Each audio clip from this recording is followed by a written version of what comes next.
Weila! Ciao a tutti e benvenuti in questo nuovo video. Oggi parliamo del Gran Premio del Messico, noto come Gran Premio di Città del Messico dal 2020. Ha sede sull'autodromo Hermanos Rodríguez, dove già si svolgeva in passato. Questo è un circuito permanente situato all'interno di un parco, un po' come l'autodromo di Monza per capirci, ed è nella periferia appunto di Città del Messico. Per l'edizione del 2022 la pole position appartiene a Max Verstappen su Red Bull in 1 minuto 17 secondi e 775 millesimi. L'olandese ha poi anche trionfato in gara. Dal 1986 al 1992 le gare si disputarono su una configurazione più corta del tracciato di 4,421 km. Dopo il 1992 la pista viene abbandonata dalla Formula 1 per venire in seguito utilizzato per le competizioni automobilistiche nordamericane. Tornerà a far parte della Formula 1 nel 2015 a seguito di un profondo restyling a cura di Hermann Tilke, portando il circuito alla lunghezza attuale e eliminando la paraltada presente nel terzo settore. Nel 2021, dopo il cambio di nome della gara, anche il layout subisce alcune modifiche. Una riguarda il muro presente tra le curve 1 e 2, che viene riallineato parallelamente alla pista. In più, tra la curva 1 e la curva 4 sono stati inseriti nuovi cordoli. Il muro sulla destra di curva 12 subisce un allungamento di 3 metri. Inoltre la pista, nella parte destra, tra l'uscita della pit lane e la prima curva, è stata riasfaltata. Il circuito conta 17 curve e mantiene le 3 zone di RS stabilite nel 2020, quando avviene il cambio nome del tracciato. La prima zona, utile per l'utilizzo dell'ala mobile, è situata nel rettilineo dei box. La seconda si trova invece nel tratto compreso tra le curve 3 e 4, mentre l'ultima è collocata tra le curve 11 e 12.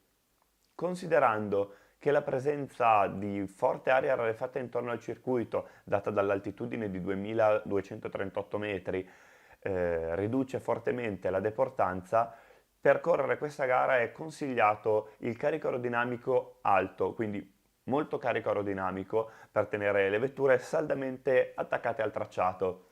L'altitudine inoltre crea anche dei problemi motoristici, sia per l'aria rarefatta sia per la diversa pressione. Quindi ovviamente bisogna disporre di una power unit in grado di adattarsi abbastanza bene anche a questa circostanza. Il tracciato è lungo 4,304 km, il che ci porta a capire che servono 71 giri per raggiungere i 305 km necessari al completamento di un Gran Premio. Salite ora a bordo di una monoposto con me per fare un giro del tracciato. Usciamo dalla peraltada a gas giù, spingendo da subito come a voler sfondare il pedale dell'acceleratore. Ci portiamo il più possibile a sinistra e ci prepariamo alla staccata di curva 1. Freniamo i 100 metri e insegniamo la vettura cercando di tenerla a destra il più possibile per prepararci alla 2, in cui faremo la stessa cosa allo scopo di avere la vettura in una buona posizione per lanciarci forte da curva 3 per sfruttare al meglio il rettilineo di RS. Poi faremo una staccatona al rettilineo dei 100 e dentro, sacrificando l'uscita della 4 per impostare subito la 5. Mangiamo tutto il cordolo esterno, poi ci teniamo larghi perché la 6 è una curva con 2 punti di corda e non interessa solo il secondo, che ci permette di lanciarci sul rettilineo che porta la serie di curve in stile Snake che va dalla curva 7 alla 11. Lanciamo la monoposto a sinistra, poi a destra, poi ancora, saltando su tutti i cordoli e lottando con la forza G, con i continui cambi di direzione, con la trazione, con i cordoli che aumentano le probabilità di perdita d'aderenza. Poi sul DRS di nuovo e ci si porta tutti a sinistra lanciando la vettura nella 12.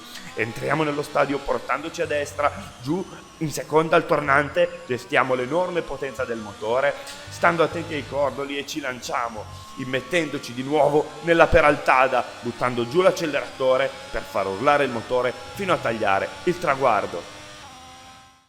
Torniamo purtroppo in un'altra tappa in cui i sorpassi li vedremo quasi solo nei rettilinei con DRS. L'unico altro punto in cui si protrae spesso la battaglia è quello tra le curve 5 e 6. anche se in quel punto, come si è già visto più volte, è facile entrare in contatto, appunto, se si tenta il sorpasso. Ora parliamo un po' di storia.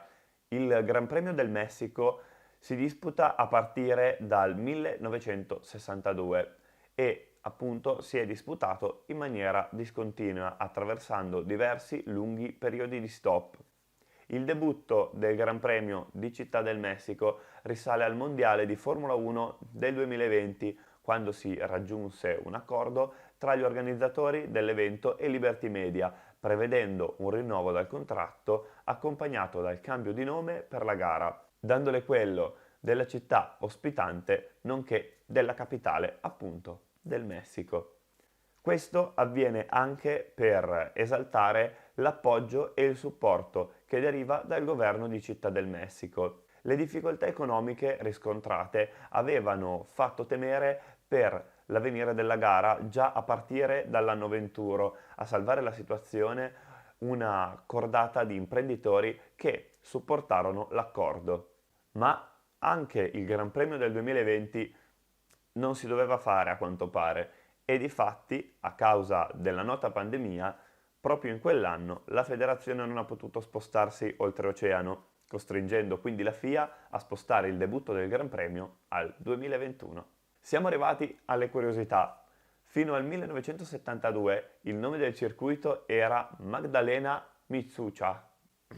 Credo si legga così, spero. Successivamente viene intitolato alla memoria di Pedro e Ricardo Rodriguez, due piloti messicani. Il secondo perse la vita nel 1962 durante la prima edizione disputata del Gran Premio, non valida ovviamente per il campionato di Formula 1.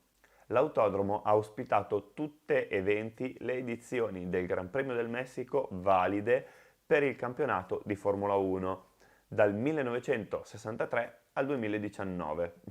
Nel 2007 c'era stato un accenno alla possibilità di trasferire la gara sul circuito di Mantarraya, ma la sua costruzione non è mai giunta al termine. Su questo tracciato sia Honda che Benetton conquistarono le proprie prime vittorie nel mondiale. Nel 1992 sarà Michael Schumacher a conquistare il primo dei numerosi podi della propria carriera proprio sulla Benetton. All'intero weekend della scorsa edizione hanno assistito e partecipato 395.902 spettatori, raggiungendo un nuovo record per il circuito. In questo stesso anno l'accordo che garantisce la presenza del Gran Premio nel calendario di Formula 1 viene rinnovato fino al 2025. Durante l'edizione del 2016, nel lungo rettilineo, l'allora pilota della Williams, Valtteri Bottas, ha raggiunto la velocità di 372,5 km/h, stabilendo il nuovo record assoluto in gara. Il pilota più vincente da quando il Gran Premio ha cambiato denominazione è Max Verstappen, finora col dominio assoluto con le sue 3 vittorie. Precedentemente, invece, nel Gran Premio del Messico, insieme alle ulteriori 2 vittorie dell'olandese, condividono lo stesso numero di successi anche Jim Clark, Lewis Hamilton, Alan Prost e Nigel Mansell. Nel 2021, al via delle qualifiche, un brutto incidente ha coinvolto il pilota dell'Aston Martin, Lance Stroll, che ha perso il controllo della sua vettura, impattando violentemente contro le barriere, ma per fortuna uscendone illeso. In linea generale, questo è un circuito abbastanza sicuro, ci sono solo alcuni piccoli punti critici in cui le barriere sono vicine al circuito oppure dove non ci sono vie di fuga, diciamo, esageratamente generose. A me questo circuito piace.